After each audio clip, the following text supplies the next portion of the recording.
The night everything fell apart. The night my life fell apart didn't come with thunder or warning. It came quietly with a closed door and a silence so loud it felt like it was screaming at me. I stood in the hallway of my apartment, holding my phone in one hand and my coat in the other, staring at a message that had only 5 words. I can't do this anymore. No explanation. No goodbye. Just that. My husband, no, the man who had been my husband, was gone. I read the message again, hoping the words would change if I stared long enough. Maybe my eyes were tired. Maybe my mind was playing tricks on me. But the words stayed the same. My knees gave out, and I slid down the wall until I was sitting on the cold floor. I don't remember crying right away. At first, there was just this hollow feeling in my chest, like something had been scooped out of me and left behind an empty space that echoed. We had been married for 11 years. 11 years of shared coffee mugs, shared bills, shared dreams that were supposed to grow old with us. And just like that, it was over. I didn't lose just my husband that night. I lost my home. The apartment wasn't mine. The lease was in his name. The furniture was mostly his. Even the car I drove belonged to him. By morning, I was a woman with a suitcase, a nearly empty bank account, and nowhere to go. I called my sister first. No answer. I called my mother. Her voice was tired when she picked up. I could hear the television in the background, the familiar sound of a life that was continuing while mine had stopped. "Mom," I said, my voice breaking. I need help." There was a pause. Then she sighed. "You know things are hard right now," she said. "Your father's health, the bills. I just don't have space." I understood what she meant. She wasn't saying she didn't love me. She was saying she couldn't carry me. Not now. I thanked her anyway and hung up before my voice could betray me again. By noon. Before we begin, if you enjoy stories that touch the heart and remind us of life's quiet miracles, don't forget to like this video and subscribe. It truly helps our little storytelling family grow. By noon, I was sitting on a bench at the bus station with my suitcase at my feet, watching people come and go like they belonged somewhere. I didn't. The bus station smelled like old coffee and wet concrete. Announcements echoed overhead, calling out destinations that felt like they belonged to other people's lives. I bought the cheapest ticket I could afford. I didn't even care where it was going as long as it was away. Away from the apartment. Away from the memories. Away from the version of myself who had believed love was permanent. The bus was late. Of course it was. I pulled my coat tighter around me and tried not to think about the fact that I had less than $50 left in my wallet. That's when I noticed the man sitting a few seats away. He was older, maybe late 50s or early 60s. Gray hair, kind eyes, wearing a worn brown jacket that looked like it had seen a lot of life. He kept glancing in my direction, then looking away.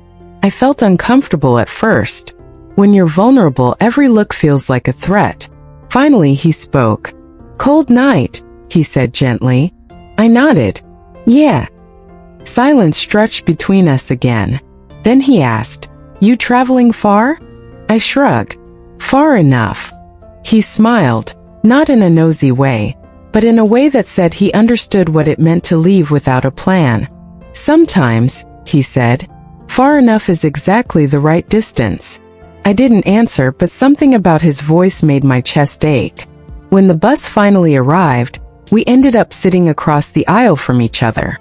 I stared out the window as the city lights blurred into streaks of yellow and white. Every mile felt like another thread tying me to my old life snapping loose. At some point, my stomach growled. I hadn't eaten since the night before. I pretended not to notice, but apparently my body had other plans. The sound echoed louder than I expected. The man chuckled softly. "Hungry?" he asked. "A little," I admitted. He reached into his bag and pulled out a wrapped sandwich. "Take it," he said, holding it out to me. I shook my head immediately. "Oh no, I couldn't." "It's okay," he interrupted kindly. "I made 2 this morning. My wife always says I pack too much." The word wife hit me like a punch. I hesitated. Then my pride lost the battle to my hunger. "Thank you," I said quietly, taking the sandwich. I didn't realize how hungry I was until the first bite. The bread was soft, the filling simple, but it tasted like relief. We ate in silence for a few minutes. Then he asked, "Rough day?" I laughed bitterly. "Rough life, actually." He nodded slowly. "Those can sneak up on you." Something about the way he said it made my eyes burn. And before I knew it, the words started spilling out. I told him everything. About the message. About the apartment. About how I felt like I had failed at something I had given my whole heart to. I don't know why I told a stranger these things. Maybe it was because he didn't know me. Maybe it was because he wasn't part of my past and I didn't have to be strong for him. He listened without interrupting. When I finished, I waited for advice, or pity, or awkward silence. Instead, he said, "That sounds incredibly painful." Just that. No fixing. No judging. Just understanding. I felt a tear slip down my cheek. I wiped it away quickly, embarrassed. "I'm sorry," I said. "I didn't mean to unload on you." "You didn't unload," he said gently. "You shared. There's a difference." I looked at him then, really looked at him, and saw something steady in his eyes. Something grounded. "Can I tell you something?" he asked. "Sure." "I was homeless once," he said. I blinked. "You were." He nodded. "After my first marriage ended. Lost my job too. Slept in my car for months. Thought my life was over." I swallowed hard. "What changed?" He smiled softly. "Someone helped me when they didn't have to. And I decided to keep that kindness moving." He reached into his pocket and pulled out a small card. It had a name and a phone number written on it. "My name's Daniel," he said. "If you need a place to stay for a few days, my wife and I run a small guest room. No charge. No questions." My heart started pounding. I stared at the card like it might disappear. I don't know what to say," I whispered. "You don't have to say anything," he replied. "Just know you're not as alone as you feel right now." I had spent the entire day feeling invisible. And here was a stranger who saw me. The bus slowed as it approached the next stop. This was where I was supposed to get off. I stood up, gripping my suitcase and the little card like it was something fragile and precious. "Thank you," I said again, my voice thick. "For the sandwich. For listening." Daniel stood too. "Take care of yourself," he said. "And remember, this isn't the end of your story." As I stepped off the bus, the cold air hit my face. But for the first time since that message had arrived, something else hit me too. Hope. Small. Uncertain. But real. I watched the bus pull away, Daniel's face disappearing behind the fogged window. I didn't know then how much that brief encounter would change my life.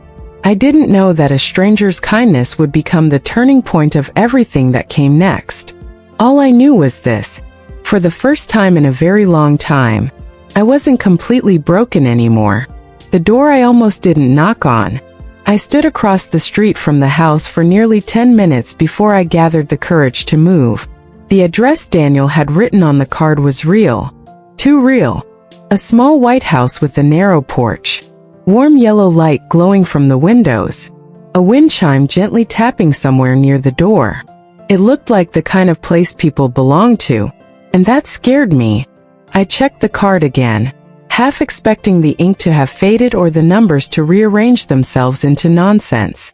But it was still there. Still real. I told myself I could walk away. I could go to a shelter. I could sit in a cafe all night. I could figure something out on my own. That's what strong people did, right? But my feet felt heavy. My suitcase felt heavier. And the truth pressed down on me harder than anything else. I was exhausted. Not just tired in my body, tired in my soul. Finally, I crossed the street. Each step felt like a test. Each breath felt like a question. What if this was a mistake? What if I was trusting too easily? What if kindness came with a price? I reached the porch.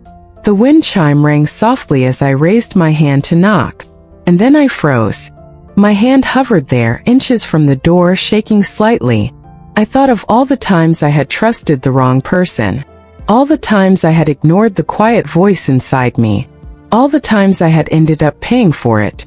Maybe I didn't deserve help. Maybe I had made too many mistakes. I was just about to turn away when the door opened. A woman stood there holding a dish towel in her hands. She was around Daniel's age, with kind eyes and silver hair pulled back into a loose bun. She looked surprised, but not alarmed. "Oh," she said gently. "You must be her." I blinked. "I'm sorry. The woman from the bus," she said, smiling. "Daniel said you might come." She stepped aside immediately. "Come in," she said. "You must be freezing." I didn't move. "I don't want to be any trouble," I said quickly. "I can just." She shook her head. "You're not trouble. You're a guest." The word guest caught me off guard. Not a burden. Not a problem. A guest. I stepped inside. The house smelled like soup and clean laundry. The warmth wrapped around me instantly, thawing something deep inside my chest. Daniel appeared from the kitchen, his face lighting up when he saw me. "You came," he said. I nodded. "I hope that's okay." "It's more than okay," he replied. "I'm glad you did." His wife extended her hand. "I'm Margaret," she said, "but everyone calls me Maggie." My voice cracked and I cleared my throat. "I'm Anna." Maggie squeezed my hand warmly. "We've got soup on the stove. You look like you could use some." I hadn't realized how hungry I still was until she said that. Daniel took my suitcase and led me down a short hallway to a small bedroom. "It's not fancy," he said apologetically. It wasn't fancy, but it was clean, and quiet, and safe. A neatly made bed. A small lamp glowing softly. A folded towel placed carefully on a chair. I set my suitcase down and felt something strange happen. My shoulders dropped. Just a little. Over dinner, they didn't ask many questions. That surprised me.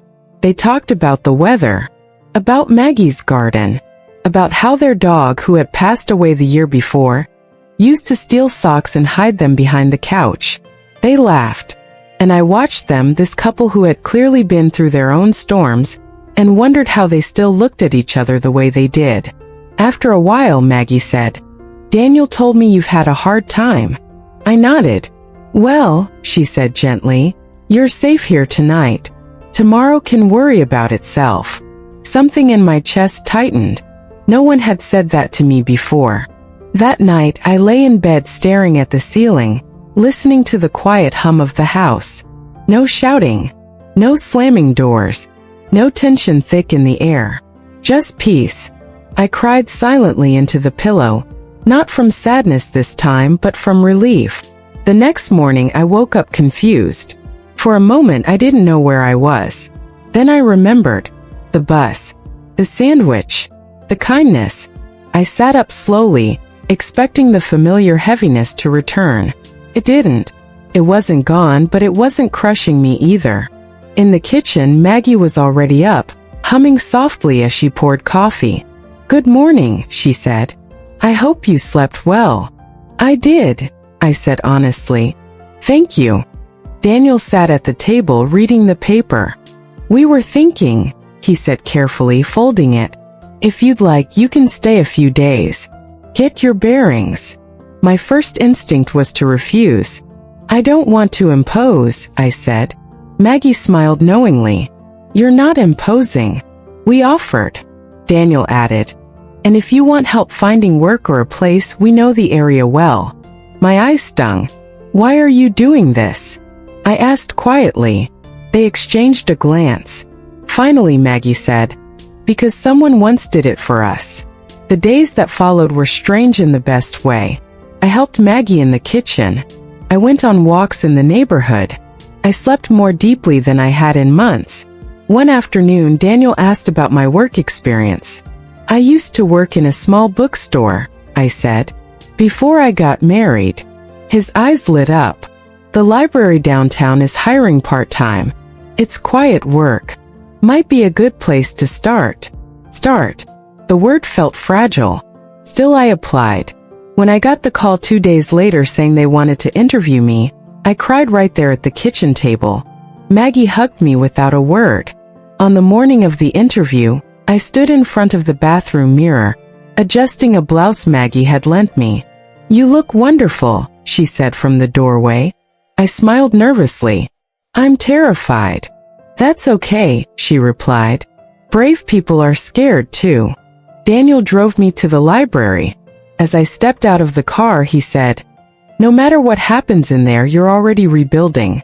Don't forget that." The interview went better than I expected. When I walked back out, sunlight flooding the steps, I felt lighter. I didn't know if I'd get the job, but for the first time in a long time, I felt capable. That evening, as we sat around the dinner table, my phone buzzed. I hadn't checked my messages much lately. My ex-husband's name flashed on the screen. My stomach dropped. I didn't answer.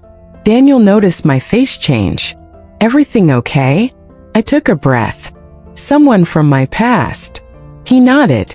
"You don't owe the past anything." I turned the phone face down, and in that small moment something shifted. I realized that this house, this kindness, wasn't just shelter.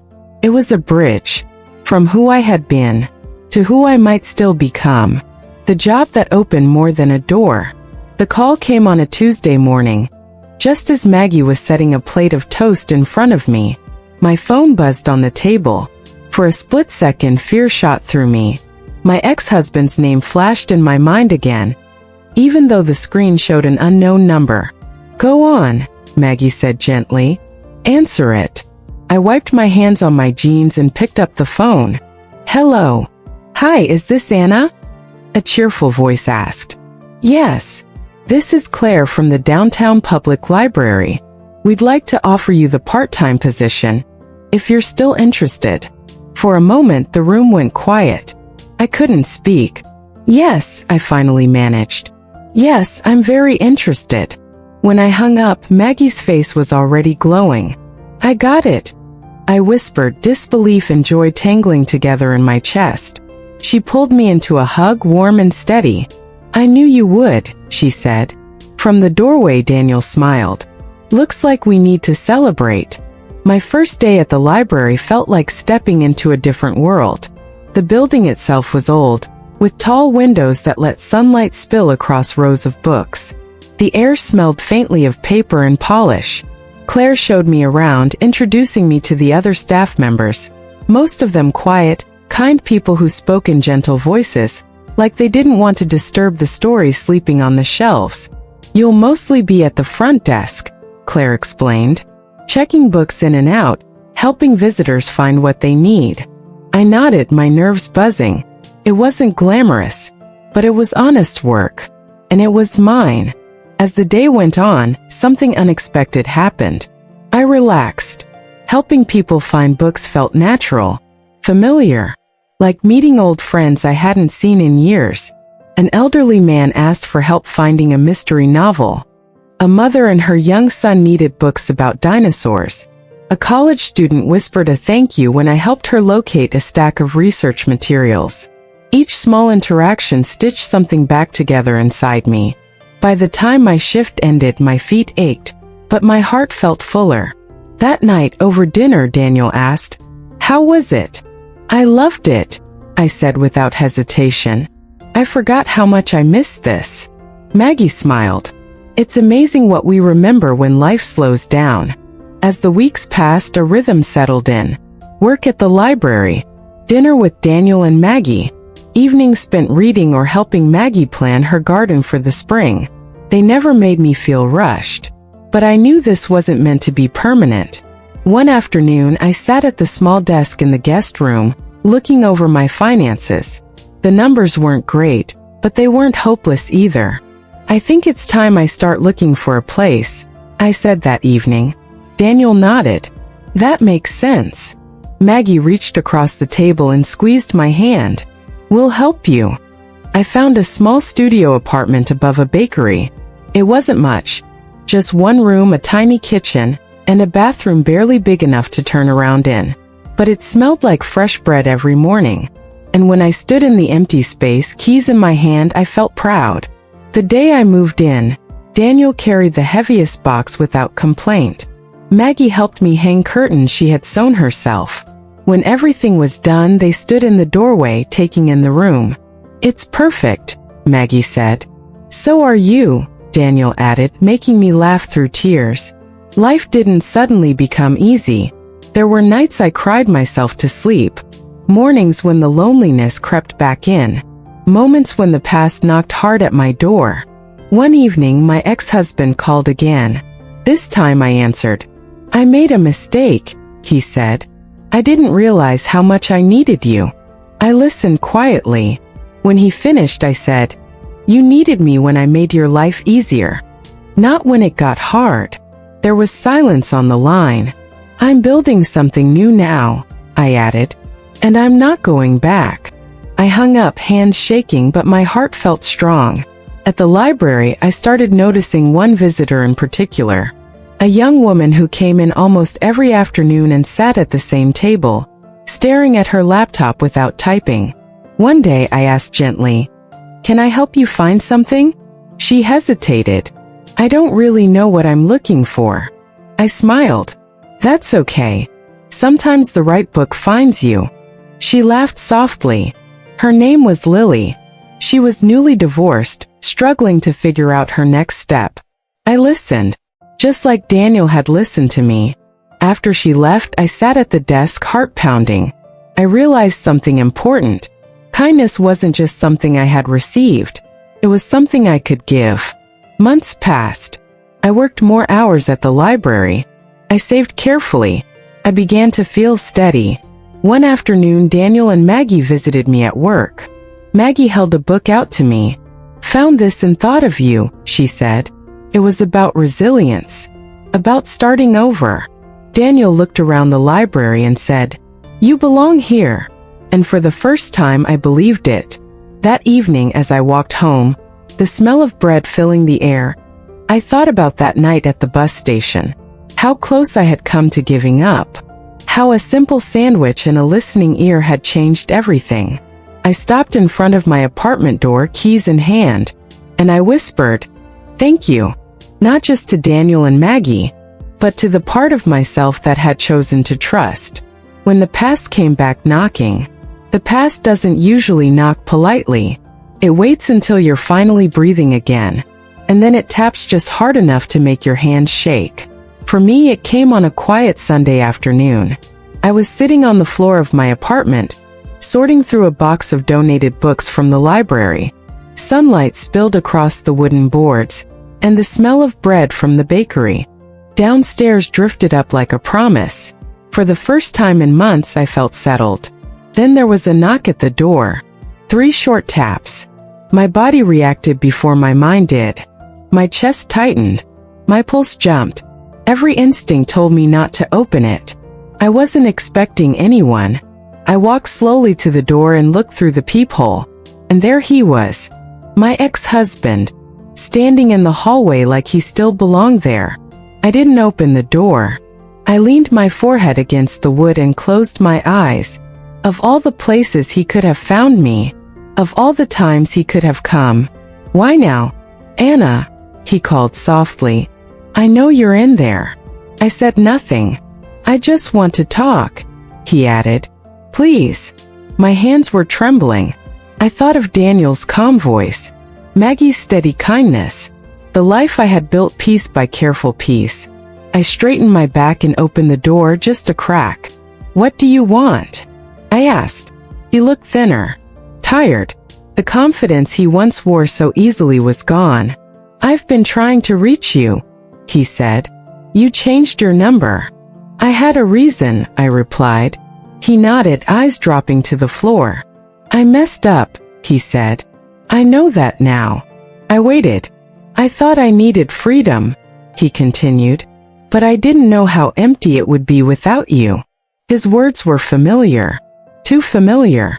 "I'm not the same person I was," I said quietly. "That's why I'm here," he replied quickly. "I see that now." We can start over. The word re-echoed in my ears. I took a slow breath. No, I said. He looked up startled. No, he repeated. I didn't survive the last few months just to go back, I said. I didn't lose everything just to settle for someone who walked away when things got hard. His face tightened. I made a mistake. Yes, I said. And mistakes have consequences. There was a long silence. Then his voice hardened slightly. So that's it? After everything? I felt something unexpected rise in me. Calm.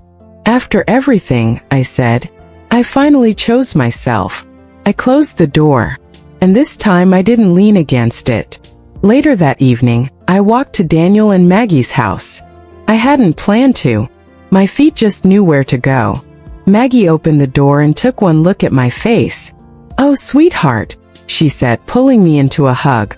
I didn't say anything at first. I just let myself be held. We sat at the kitchen table while I told them what had happened. Daniel listened quietly, nodding now and then. When I finished, he said, "That took courage." "I don't feel brave," I admitted. "I feel shaken." "That's because courage doesn't erase fear," Maggie said. "It just refuses to obey it." I smiled weakly. Daniel leaned back in his chair. "You know," he said, "the past comes back when it senses change. It doesn't like losing its grip." That stayed with me. The next day at the library, I felt distracted. I misplaced books. I forgot a return slip. My hands were clumsy. Claire noticed. "You okay?" she asked gently. I hesitated. Then I said, "Just dealing with something old." She nodded knowingly. Old things have a way of resurfacing. During my break, I sat by the window and watched people walk by. A woman pushing a stroller. A couple laughing. A man walking alone, hands in his pockets. Life unfolding in small, ordinary ways. I thought about how easily I could have stepped back into the familiar. How tempting it would have been to return to what I knew, even if it had hurt me. But something inside me had changed. I had learned what safety felt like, and I wasn't willing to give it up. That afternoon, Lily came into the library. She looked upset. "I don't know why I'm here," she said, dropping into the chair across from the desk. "I almost called my ex today." I felt a chill. "Why didn't you?" I asked. She shrugged. "Because I remembered how far I've come." I smiled softly. "You know," I said, "sometimes the hardest thing is not going back." She nodded, eyes shining. "Can I ask you something?" she said. "How did you know when to let go?" I thought about the bus station, the sandwich, the open door I almost didn't knock on. I knew when staying would cost me myself, I said. Weeks passed, and the knock faded into a memory. But something else grew in its place. Strength. Not loud, not aggressive, quiet and steady. One evening as I closed the library, Claire said, "We're expanding the community program.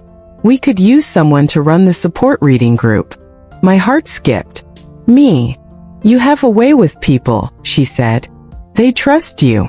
I thought of Lily, of Daniel, of Maggie. "Yes," I said. "I'd love to." The first meeting of the reading group was small. 6 chairs in a circle. 6 people carrying different kinds of pain. We didn't rush. We listened. We read passages about survival and hope. And as I watched everyone speak and be heard, something clicked. This wasn't just a job. It was a calling. That night, I walked home under the streetlights, the air cool and clear. The past had knocked. I had answered with boundaries. And in doing so, I had made room for something new. Passing the kindness forward. The first snow of the season fell quietly, like it didn't want to disturb anyone. I watched it from the library window as tiny white flakes settled on the steps outside, softening the world. It had been almost a year since the night at the bus station, a year since my life had cracked open, and somehow grown. The reading group met every Wednesday evening now. What started with 6 chairs had grown to 12, sometimes more. People came with tired eyes and heavy stories. Some stayed silent. Some cried. Some just listened. All of them belonged. That night, as I arranged chairs, Lily arrived early. She looked different, lighter, stronger. "I got the job," she said, barely containing her smile. "That's wonderful," I said, standing to hug her. "I couldn't have done it without this place," she added. "Without you." Her words humbled me. I hadn't fixed her life. I had simply shown up. After the meeting, I walked home slowly, snow crunching under my boots. The bakery downstairs had closed early, but the scent of bread still lingered faintly in the air. Inside my apartment, I made tea and sat by the window watching the snow fall thicker. I thought about Daniel and Maggie, about how one choice, to offer a sandwich, a bed, a listening ear, had rippled outward into 100 small changes. My phone buzzed. A message from Maggie. "Dinner tomorrow? I made your favorite soup." I smiled. "I'll be there," I replied. The next evening, Daniel met me at the door, his eyes crinkling as he smiled. "Look at you," he said. "All grown up." I laughed. "You say that like I wasn't already an adult." "Age doesn't make us grown," Maggie called from the kitchen. "Life does." Over dinner, I told them about the reading group, about Lily's new job, about how the library felt like home. Daniel listened quietly. When I finished, he cleared his throat. "I never told you the whole story," he said. Maggie reached for his hand. "The man who helped me when I was homeless," Daniel continued. "He didn't just give me money. He gave me dignity. He treated me like I still mattered." I felt tears sting my eyes. "That's what you did for me," I said softly. Maggie smiled.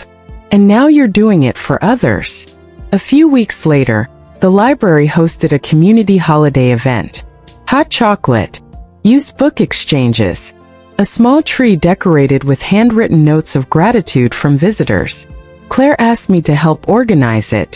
As I stood at the entrance greeting people, I noticed a woman standing just inside the door.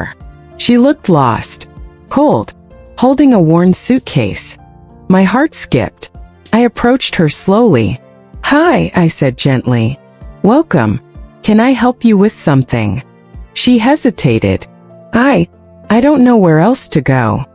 I didn't ask for details. I didn't rush. I remembered how that felt. "You're safe here," I said. "Come sit with me." Her shoulders sagged in relief. Later that night, as the event wound down, I walked the woman to a nearby shelter run by a partner organization we worked with. Before she went inside, she turned to me. "Thank you," she said, voice shaking. "You didn't look at me like I was broken." I smiled. "Because you're not." As she disappeared through the doors, I stood there for a moment, the cold biting at my cheeks. I realized something then. This was the circle. This was how kindness survived. By being passed hand to hand, heart to heart. On the anniversary of that night at the bus station, I took the same route after work. The station looked smaller than I remembered. Less frightening. I sat on the same bench, the noise of arrivals and departures humming around me. I closed my eyes and thought of the woman I had been. Lost. Afraid. Convinced it was the end. I wished I could reach back through time and whisper to her, "Hold on. Someone is coming." I didn't know if Daniel would ever understand the full weight of what he had done, but I hoped he knew. That evening, I returned home and opened a small box I kept in my drawer. Inside was the card Daniel had given me, the ink slightly faded now. I turned it over and wrote a new number on the back. Mine. Then I placed it in my coat pocket, just in case. Life didn't become perfect. There were still hard days, still moments of doubt. But I had learned something essential. Being saved isn't about being rescued. It's about being seen. And sometimes the smallest kindness can become the doorway to a whole new life. I turned off the light and crawled into bed, snow tapping softly against the window. Tomorrow I would show up again, listen again, offer what I could. Because once a stranger had done that for me, and it turned my life around.